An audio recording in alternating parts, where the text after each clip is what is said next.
우리 어제 19절까지 보았는데요. 더 좋은 소망, 이것으로 우리가 하나님께 가까이 갑니다. 이 중심 구절을 보면서 더 좋은 소망이 있다. 이것으로 우리가 하나님께 더 가까이 간다. 주 예수 그리스도가 우리의 대제사장이 되시고 새 언약의 시대를 열어주시고 우리를 위해 항상 중보하시고 더 좋은 중보를 해주신다. 이것으로 우리가 하나님께 가까이 간다. 이전보다 더 가까이 간다. 이것이 우리에게 얼마나 기쁘고 즐겁고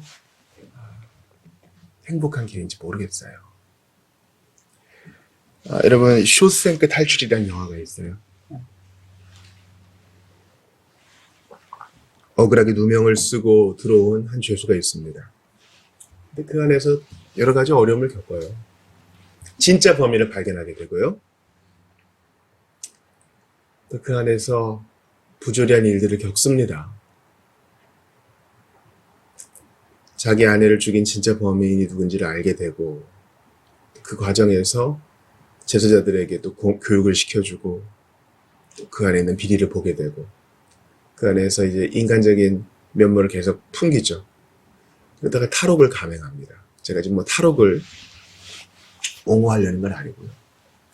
그런데 이제 그 안에 대부분의 제소자들은 희망이 없어요.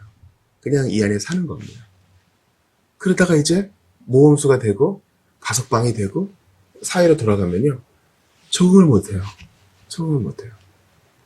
오히려 감옥 안이 더 편한 거예요. 일생을 여기서 살았는데 나가 살려니까 힘든 겁니다. 그래서 어떤 나이 많은 제도자는 풀려나가는 후에도 적응하지 못해서 목숨을 끊고 말죠. 그러니까 대조적으로 주인공은요. 그 안에서 계속 새로운 일을 시도합니다. 나갈 계획을 짜요. 꾸준히 벽을 팝니다. 자그마한 망치로. 남들은 이거 뭐 수백 년 걸린다 그랬는데 단 몇 년 만에 그걸 해내죠. 포기하지 않고 해냅니다. 자기 자금도 준비하고요. 또 소장의 만행을 세상에 드러낼 일도 생각하고요. 그러면서 어려움을 참아내죠. 잠도 못 자고 하지만. 그러면서 자기 동료에게 이런 얘기를 해요. 소망은 항상 좋은 거예요. 소망은 항상.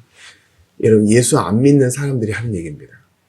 성경을 안 믿는 사람들도요. 그들이 가진 일반은총 가운데 얘기하는 거예요. 소망이 없는 사람은 비참하다 이렇게 얘기하는 거예요.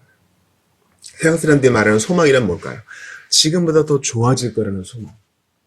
나의 억울함이 풀려질 거라는 소망. 지금은 울지만 나중에는 웃을 거라는 소망. 그런 거 아니겠어요? 우리 그리스도인에게는요. 더 좋은 소망이 있어요. 소망이 있다는 것 자체도 좋은 건데요. 그러니까 세상 사람들이 뭐 희망이라 그러겠죠. 야, 희망이 있다. 희망이 생긴다. 뭉게구름 보인다. 아니, 조각구름 보인다. 야, 신난다. 으쌰으쌰하죠.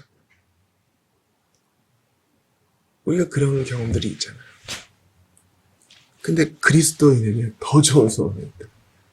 오늘 본문도 계속 그걸 얘기해줘요. 왜요? 우리가 가진 더 좋은 소망은요. 근거가 분명해요. 만약에 여러분 더 좋은 소망이 있습니다. 자, 눈을 감고 제가 한 얘기를 계속 들으세요.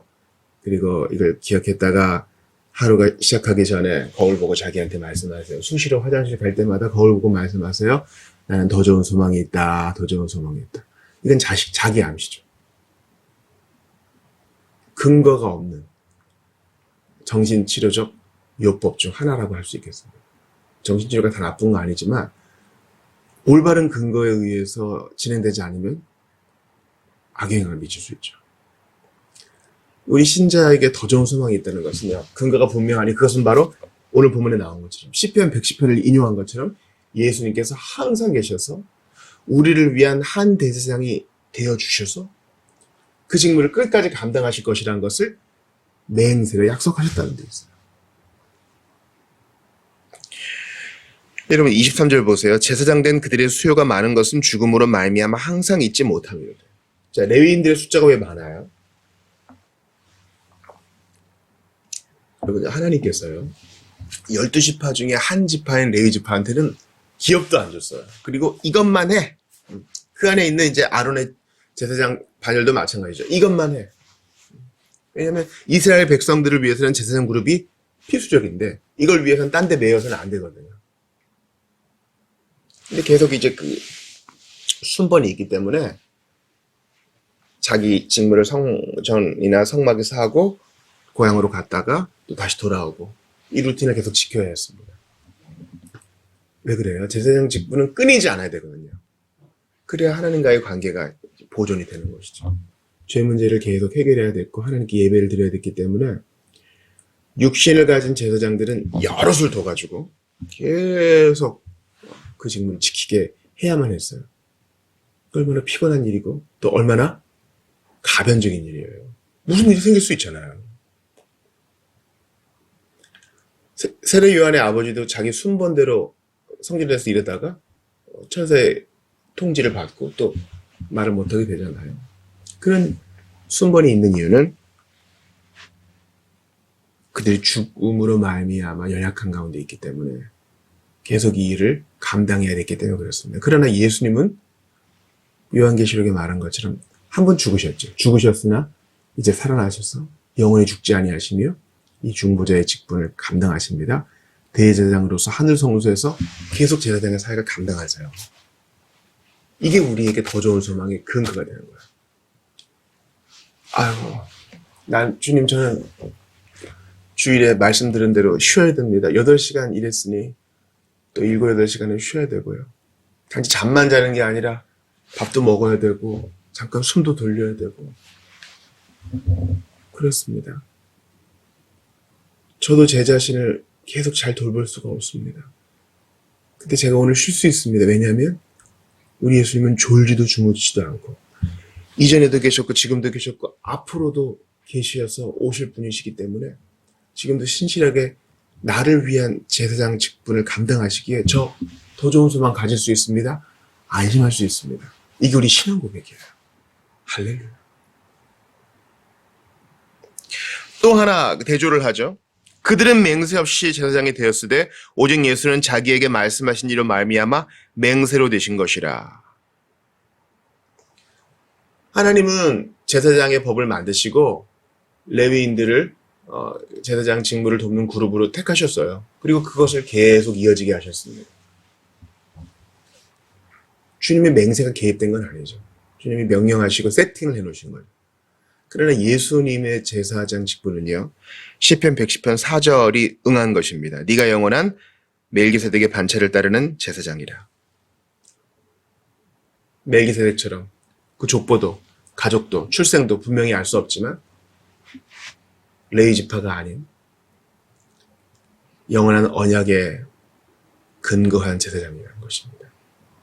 영원한 제사장. 맹세로. 여러분 하나님은요 거짓말하실 수 없기 때문에 맹세하실 필요가 없다 그랬어요. 우리가 참 친구들이랑 설전을 벌이다가 너무 답답할 때 그때 맹세한다 그러잖아요. 주님은 잘 믿지 못하는 연약한 우리를 위해서 맹세하세요. 그냥 그런 줄 알아. 그렇게 하셔도 되거든요. 너 내 성품 못 믿냐? 야, 나 진짜 기분 나쁘다. 여러분 우리가 어떤 사람이 우리 말 못 믿으면 기분 나쁘잖아요. 야, 이 사람이 나를 이 정도로까지밖에 생각 안 하는구나. 하나님은 자신의 성품을 온전히 믿지 못하는 우리 연약함을 아세요. 그래서 맹세를 보증하셨다고요. 제가 예레미야 31장을 보다가 이 주님의 맹세 이 본문을 보고 좀 놀랐는데요. 예레미야 31장은 새 언약에 대한 거예요.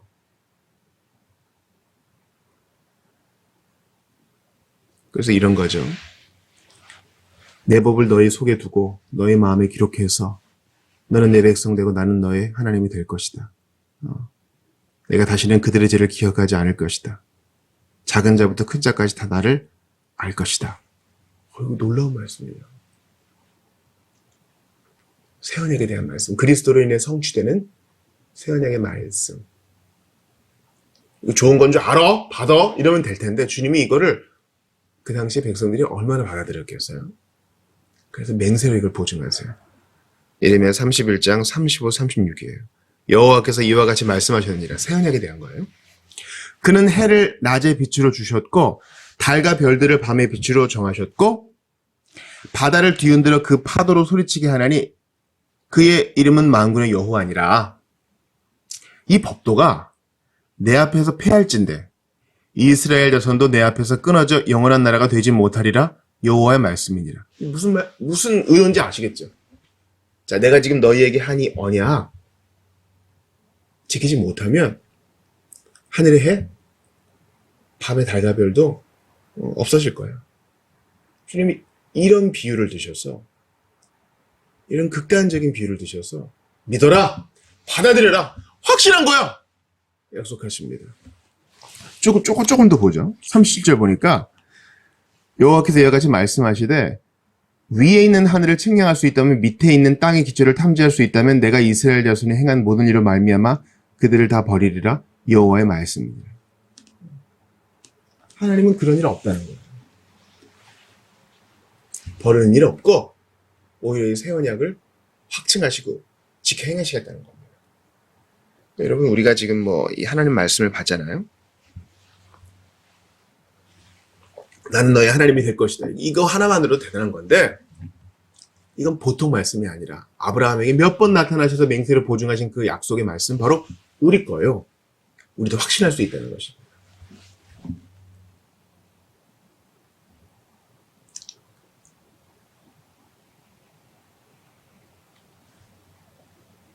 우리가 믿지 못해서 어른한테 정말인가요? 확실한가요? 꼭 해주실 거죠? 반복해서 자꾸 물으면 아마 어른이 화를 낼지 몰라요. 몇 번을 해야 알아듣느냐고. 그러지 않았느냐. 자꾸 그렇게 귀찮게 하면은 약속 안 지킬 거야. 막 이렇게 겁박할 수도 있겠죠. 으름장을 놓을 수도 있어요. 그러나 하나님은 그렇게 하지 않아요. 주님은 우리의 연약함을 동정하시는 분이시기 때문에 그럼 하모. 당연하지. 우리를 향한 당신의 약속을 언약으로 맹세하시는 분이세요. 그래서 예수는 더 좋은 언약의 보증이 되셨다. 이런 보증 쓰는 거 함부로 하는 거 아니죠. 예수님이 확실해. 믿어도 돼. 이 땅에 오셔서 죽으시고 피로 인치시고 성령을 보내셨습니다. 그리고 지금도 승천하셔서 하늘 보좌 우편에서 다리 쭉 뻗고 쉬시는 게 아니라 우리를 위한 대제사장 사역을 감당하세요. 나는 처음이요 마지막이니 곧 살아있는 자라. 내가 전에 죽었었느라 볼지어다 이는 이제 세스토록 살아있느라. 예수님이 살아계시다는 거. 이게 얼마나 우리에게 위로가 되는지 몰라요. 예수님이 사도 베드로에게 말씀하시죠. 시몬아 시몬아 보라 사탄이 너희를 밀가부르듯 하려고 요구하였으나 그러나 내가 너를 위하여 내 믿음이 떨어지지 않기를 기도하였노니. 베드로를 위해 기도하신 주님은 지금도 우리를 위해 기도하세요. 그게 오늘 본문 25절이죠. 그러므로 자기를 힘입어 하나님께 나아가는 자들을 온전히 구원하실 수 있으니 이는 그가 항상 살아계셔서 그들을 위하여 간구하십니다. 맹세로 보증하시고 항상 살아계셔서 우리를 위해 기도하시고. 그러니 우리가 뒤로 물러갈 이유가 어디 있어요? 의심할 이유가 어디 있어요? 불안해할 이유가 어디 있겠어요? 우리 오후에 모여서 기도 제목 나누잖아요. 그때 우리의 이 불안함과 믿음 모습을 나누잖아요. 어떤 분들은 좀 돈이 필요하게 됐습니다. 말씀하시고, 또 어떤 분들은 집이 필요하게 됐습니다. 이렇게 말씀하시고, 또 어떤 분들은 배우자를 위해서, 또 어떤 분들은 사랑하는 사람들의 병의 고침을 위해서 기도합니다. 우리가 이렇게 나누지만 잘 못 믿거든요. 불안해요. 그러나 이 불안함을 씻어주시려 우리에게 맹세하신 주님은 나 너희를 위해 지금도 기도하고 있어. 다시 한번 확증을 더하십니다. 왜 이렇게 이런 피조물에게 잘해주는지 아마 천사들도 궁금할 거야. 그죠? 응. 저게 뭐길래 저래. 이러면 이런 것들이 사람들의 문학에 나타나는 거 아세요? 제가 주일에 추천한 뱀과 뱀사냥꾼 거기에도 그런 내용이 나오거든요. 뱀의 지배, 용의 지배하에 있는 한 여주인공을 위해서 남자 주인공이 목숨을 바치고 죽을 힘을 다해서 그녀를 구출합니다. 근데 그 주변 사람들은 뭐라 그래요? 아이고, 그 여자애가 뭐라고? 그럴 가치가 있나? 아이고, 저 고생을 할 필요가 있나? 아니요. 왕자는 포기하지 않습니다. 죽을 힘을 다해 용과 혈투를 벌여서 자기의 아내를, 자기의 배우자를, 사랑하는 자를 구해냅니다. 아마 마귀도 우리를 참수할 때 그럴걸요? 야, 너 무슨 가치 있냐, 너? 야, 하나님의 아들은 왜 그런데? 우리를 그렇게 비참하게 만들 거예요. 그래서 드라마의 여주인공은 그걸 못 견뎌서 도망가잖아요. 그럼 또 남주인공은 찾아와서 찾아내고 설득하고 다시 사랑을 확증하고. 여러분, 우리가 이런 사랑을 받는 존재예요. 영광스러운 로마서 8장 26절 보세요. 이와 같이 성령도 우리의 연약함을 도우시나니 우리는 마땅히 기도할 바를 알지 못하나 오직 성령의 말할 수 없는 탄식으로 우리를 위하여 친히 간구하시느니라. 선배들은 기도 많이 하라 그러는데 하나 기도 많이 못하고 답답한 마음으로 계속 주님만 바라볼 수밖에 없을 때 마귀의 참소가 더해지죠. 너 그래서 되겠냐? 아니요. 로마서 8장 26절 때문에 우리는 확신할 수 있어요. 다 주 안에서 잘 될 거라고 믿어요. 나는 부족하나 주님은 강하시니. 때로는 그냥 소셜미디어 보다가 비교하면서 훌떡훌떡 시험에 들어요. 아이고, 난 뭐냐? 나는 뭐 하고 있나? 아이고, 아이들에게 제대로 된 것도 못 해주는구나. 아이고, 난 이러다가 비참하게 죽겠구나. 아이고, 이거 다른 사람들은 다 어떻게 사는 거야? 다 잘 사는 것 같은데. 아니요. 로마서 8장 26절 말씀, 오늘 본문의 주님의 맹세와 주님의 확증으로 말미암아 우리는 더욱 우뚝 섭니다. 하나님을 즐거워합니다. 누가 정죄하리요? 죽으실 뿐 아니라 다시 살아나신 이는 그리스도 예수시니 그는 하나님 우편에 계신 자요 우리를 위하여 간구하시는 자니라. 사도 바울이 로마서에서 외칩니다. 누가 정죄하리요? 살아 역사하시는 주님이 지금도 보좌 우편에서 우리를 위해 간구하시니 무엇을 두려워하리요? 시편 기자의 말씀이 그대로예요. 내가 누구를 두려워하리요? 여호와는 생명의 피난처지니. 그 옛날 도피성으로 피한 살인자처럼 우리도 예수님께 피하면 우리의 모든 근심과 의심과 두려움을 해결받을 수 있어요. 피로 보증하셨고 죽음으로 보증하셨고 성령을 보내어 확증하셨고 계속되는 중보기도로 오늘도 우리를 위안하시는 분이니까요. 만일 우리가 우리 죄를 자백하면 그는 미쁘시고 의로우사 우리 죄를 사하시며 우리를 모든 불의에서 깨끗하게 하실 것이요. 요한일서 1장 9절이 말씀합니다. 거룩하신 아버지여 내게 주신 아버지의 이름으로 그들을 보존하옵소서. 주님은 약속을 이루십니다. 지금도 이루세요. 그러니까 우리의 의심과 부족함과는 별개로 이 바깥에서 엄청난 일들이 이루어지고 있는 거예요. 그걸 믿으세요.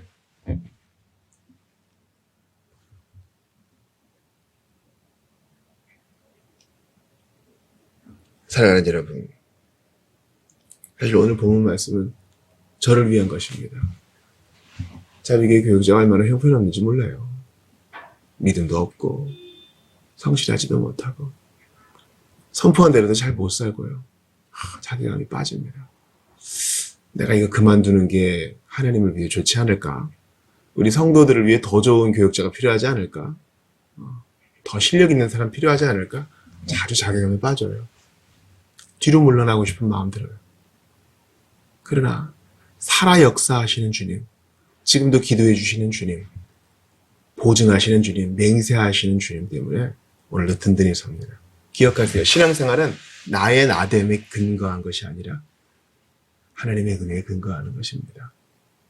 맹세로 보증하시는 하나님, 나를 위해 낮은 곳으로 오신 주님, 너 조금만 높이 올라와 봐. 그럼 사랑받을 거야? 이렇게 말씀하시는 분이 아니라 연약한 나를 위해 낮아지시고 지금도 낮은 곳에 임하시는 주님과들에게 오늘도 우리는 안전합니다. 그 주님과 함께 동행하시는 여러분들 되시기를 바랍니다. 그 약속 붙들고 흔들리지 아니하시는 여러분들 되시기 바랍니다.